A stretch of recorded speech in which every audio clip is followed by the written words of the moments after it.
Halo guys, ketemu lagi dengan Mimin di channel kita. Terima kasih sudah klik video saya. Semoga kalian diberi kesehatan dan rezeki yang berlimpah. Amin. Terima kasih banyak yang sudah subscribe.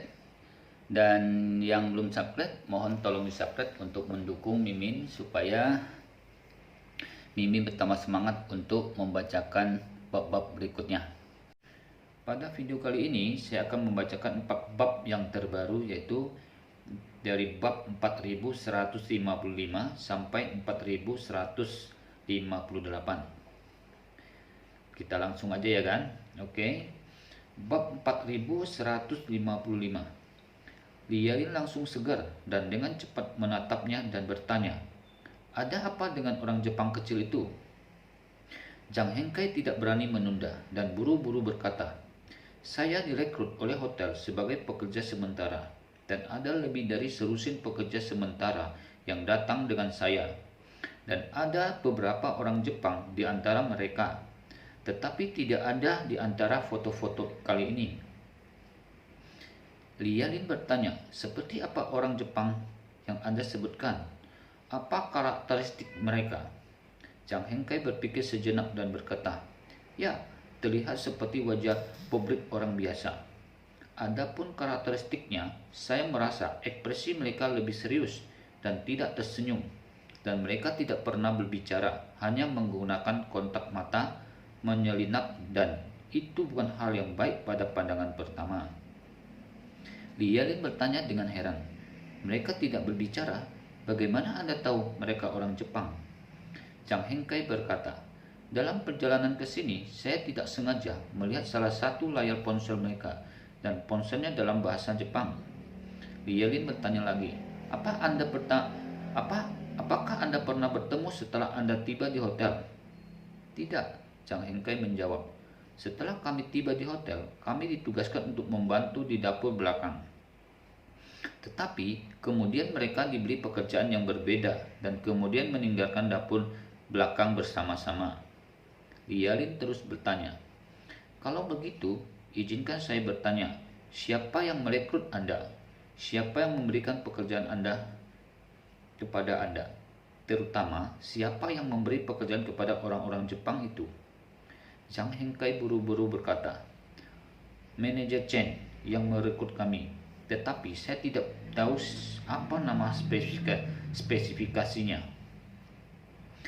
Dialah yang menugaskan kami pekerjaan dapur belakang, dan dia juga menugaskan pekerjaan itu kepada orang-orang Jepang itu di tengah dan pekerjaan lain." Lialin mengeluarkan daftar karyawan hotel, menemukan halaman Chen Fu, menyerahkan kepada Jang Hengkai dan bertanya, "Apakah itu dia?" Jang Hengkai melirik foto-foto di buku pegangan karyawan dan segera menyimpulkan, "Itu benar, itu dia." Lialin mengangguk puas. Menurutnya, titik terobosan telah ditemukan. Jadi dia berkata kepada Jang Hengkai, Kamu melakukan pekerjaan dengan baik."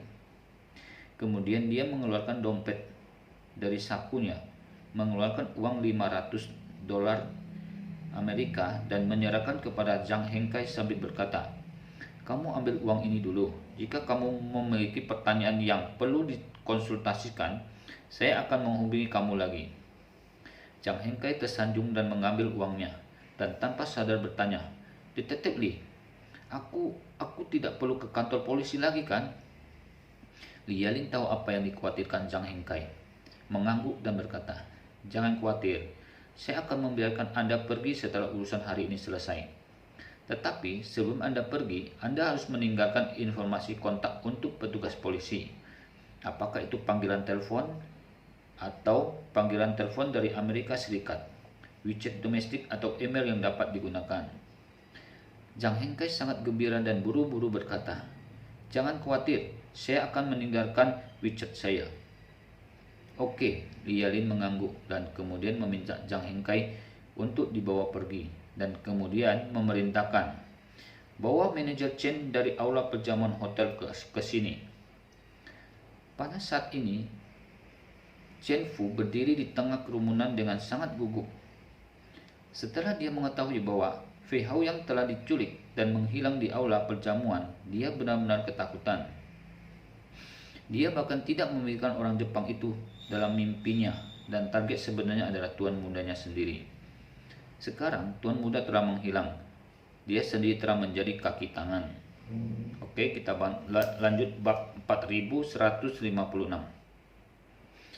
Dan dia tidak berani mengakui situasi kepada polisi atau Fei Xiaobin. Karena kehidupan keluarganya, istri, anak, dan semua ada di tangan Jepang. Tidak masalah jika Anda mati. Jika Anda tidak dapat mengubah hidup mereka kembali, apa gunanya hidup sendiri? Tetapi ketika dia gelisah, seorang petugas polisi datang kepadanya dan bertanya, Apakah Anda Chen Fu? Chen Fu mengangguk dan berkata dengan panik, "Ya, ini aku." Petugas polisi itu melambaikan padanya dan berkata dengan dingin, "Ikut denganku." Chen Fu bahkan lebih bingung di dalam hatinya. Tetapi pada saat ini dia tidak punya cara lain.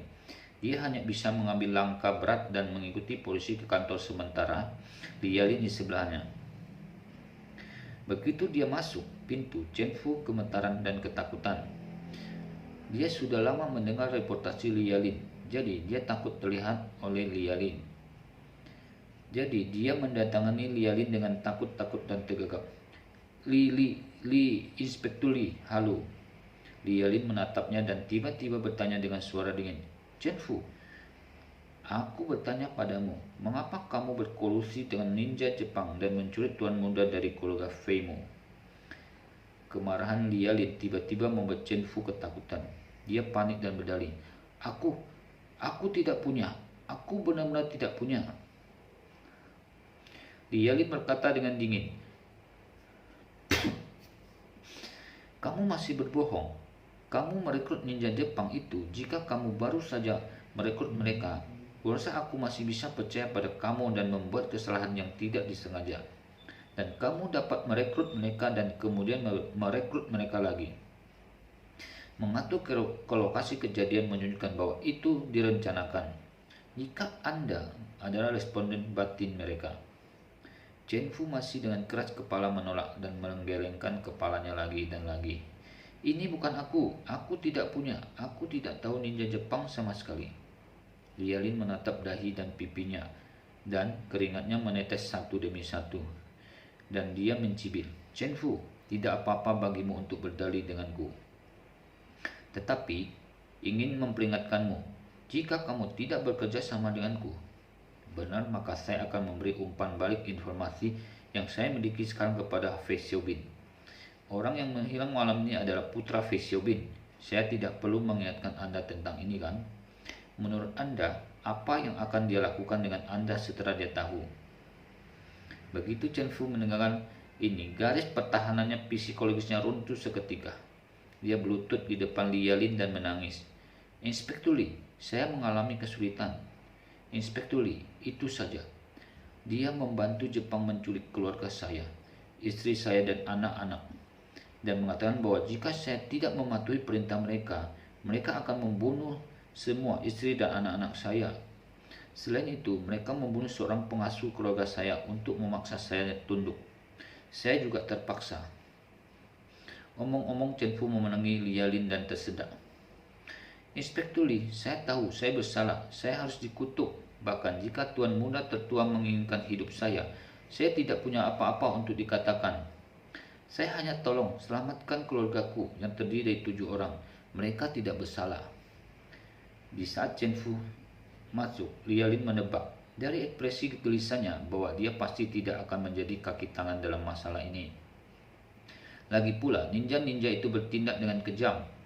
Jadi bagaimana mereka bisa bekerja sama dengan orang yang biasa seperti dia, dengan kualitas psikologis yang sangat buruk? Satu-satunya kemungkinan adalah mereka memaksa Chen Fu. Karena itu, dia sama sekali tidak meragukan kata-kata Chen Fu. Jadi, dia berkata kepada Chen Fu, "Chen Fu, jika Anda ingin menyelamatkan istri dan anak-anak Anda harus memberitahu saya semua yang Anda ketahui, termasuk kapan dan di mana orang-orang ini akan bertemu dengan Anda. Informasi apa yang Anda temui, apa yang katamu, dan informasi apa yang kamu tinggalkan." Dalam pandangan Lialin, dia sangat perlu menemukan data video ninja Jepang itu. Dia harus terlebih dahulu menguasai fitur wajah para ninja itu sebelum dia dapat menangkap mereka. Dan waktunya sangat mendesak. Jika dia tidak mempercepat, ini ninja kemungkinan akan diselundupkan ke luar negeri. Kita lanjut lagi ke bab 4157. Dalam pandangan Lialin, cacatan pengawasan tangan dan kaki pasif hanya di dalam hotel. Tetapi kontak Chen Fu dengan ninja Jepang di luar hotel pasti sulit untuk menghindari semua pengawasan kota. Karena itu, selama Chen Fu dapat memberikan waktu dan tempat kontaknya dengan ninja di luar hotel, Lialin dapat mengetahui data video-video orang ini. Tepat ketika Lialin mengerahkan polisi dan mencari data video berdasarkan pengakuan Chen Fu, Ye Chen sudah meninggalkan hotel Wang Fu bersama Gu Qiaoyi, Chen Doudou, dan Chen Zhaohong. Mempertimbangkan bahwa makan malam Amal direndam dalam sup dan makan malam itu tiba-tiba menghilang, Master Yi menyarankan agar semua orang mencari tempat untuk makan malam terlebih dahulu.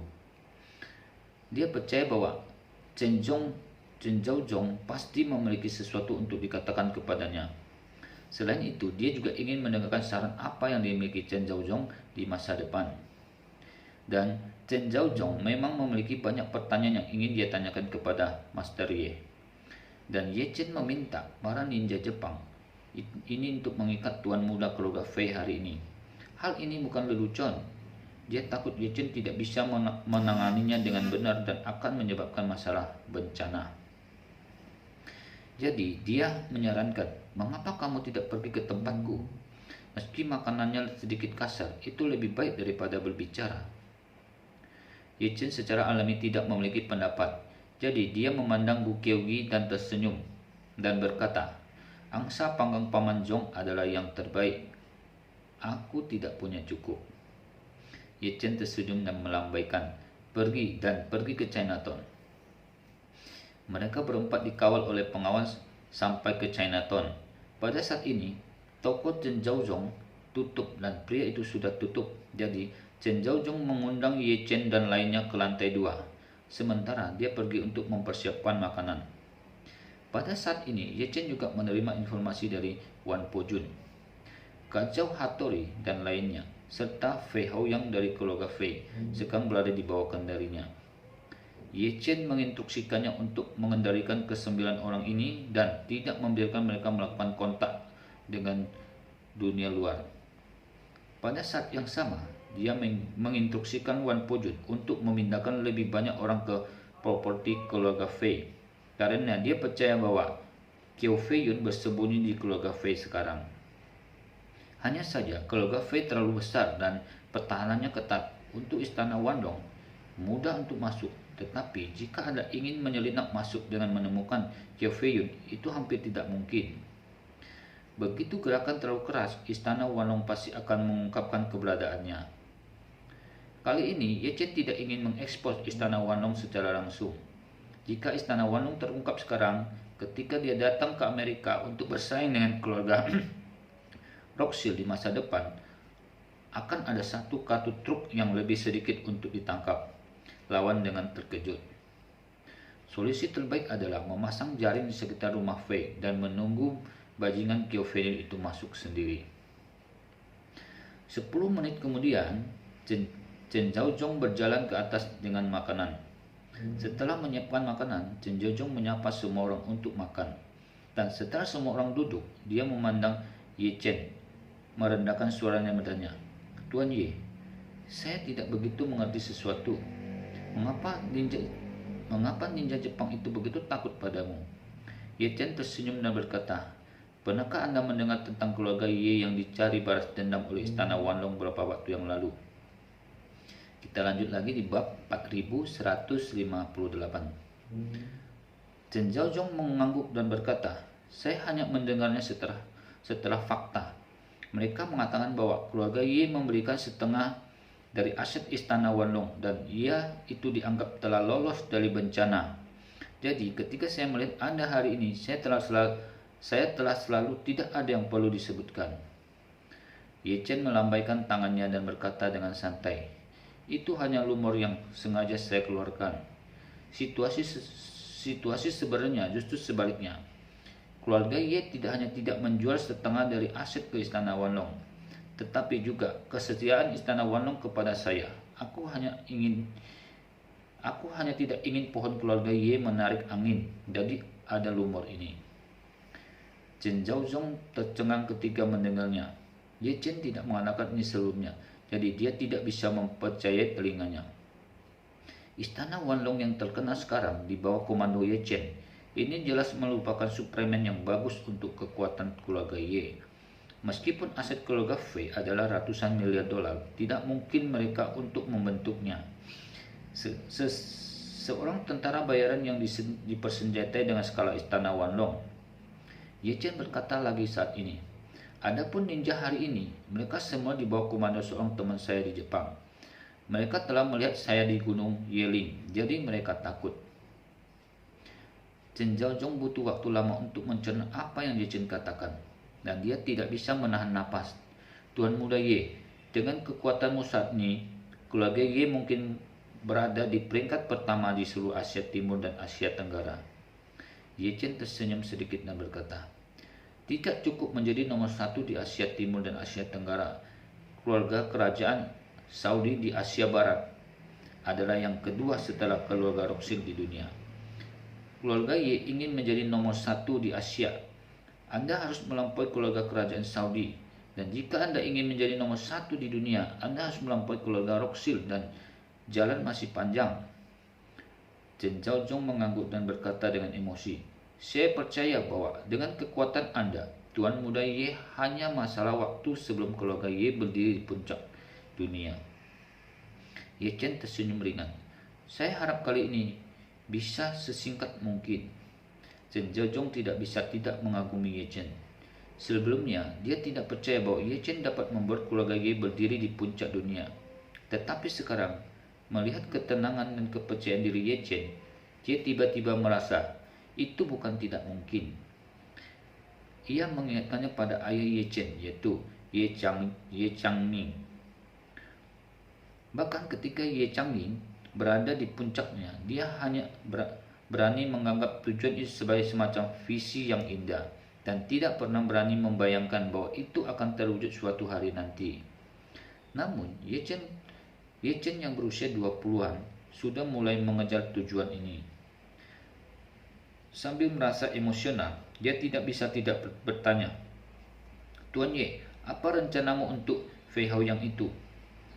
Orang ini adalah bom waktu. Sedikit kecerobohan dapat menyebabkan efek samping yang sangat besar. Ye Chen mencibir dan berkata, jangan khawatir Paman Zhong.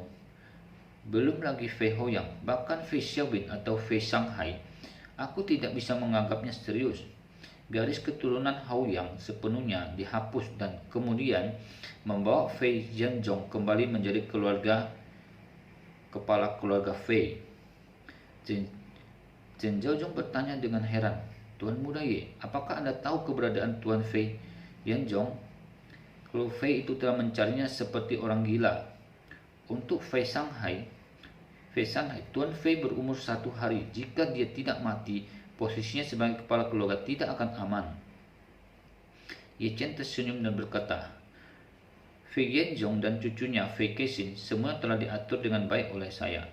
Awalnya, saya hanya ingin membayar Fei Kexin untuk menyelamatkan nyawa cucunya. Dan saya bahkan tidak memikirkannya. Saya ingin bantu mereka kembali ke keluarga Fei, tetapi karena keluarga Fei telah menjadi bajingan seperti Fei Hao Yang dan menaruh pikiran pada Nan Nan dan Xiao Fen, maka saya harus mengevaluasi kembali masalah ini. Setelah berbicara, Ye Chen berkata lagi, saya tidak berpikir bahwa Fei Xiaowin hari ini adalah lampu hemat bahan bakar. Orang ini mungkin tidak terlalu berbakat, tetapi emosinya benar-benar tidak kecil. Saya punya firasat bahwa dia tidak akan berhenti. Di sini mungkin dia akan datang lagi. Jika dia tidak tahu yang baik dan yang buruk, maka saya akan berurusan dengannya juga. Dan kemudian biar Tuan Fei pergi dan mengobrol dengan Fei Shanghai. Chen Zhaozong mengangguk dan berkata, Fei Xiaobin sendiri adalah bajingan dan dia belum mencapai apapun selama bertahun-tahun. Tetapi Fei Shanhai masih memiliki beberapa keterampilan. Jika tidak, dia tidak akan mengambil kesempatan untuk merebut posisi Tuan Fei. Setelah mengatakan itu, Chen Zhaozong berkata lagi, jika Anda dapat membiarkan Tuan Fei kembali untuk berurusan dengannya, itu benar-benar dapat memiliki efek 4 atau 2.000 pon. Tuan Fei berada di Tiongkok dan putranya sendiri sedang berlari, merebut kesempatan. Dengan gaya perilakunya, dia tidak akan pernah memberikan Fei Shanhai letrap. Jika Ye Chen menggelengkan kepalanya dan berkata, jika dia tidak meninggalkan jalan keluar untuk Fei Shanhai, itu tidak cukup. Jika aku membiarkan dia kembali, dia tidak boleh meninggalkan jalan keluar dari keluarga Fei Shanhai. Oke kan, sampai di sini dulu. Kita bersambung lagi ke bab berikutnya. Terima kasih banyak telah mengikuti video saya. Mohon maaf jika penyampaian saya kurang bagus. Terima kasih. Buat yang belum subscribe, silahkan subscribe. Dan jangan lupa like dan tinggalkan komennya ya. Terima kasih. Sampai ketemu lagi. See you.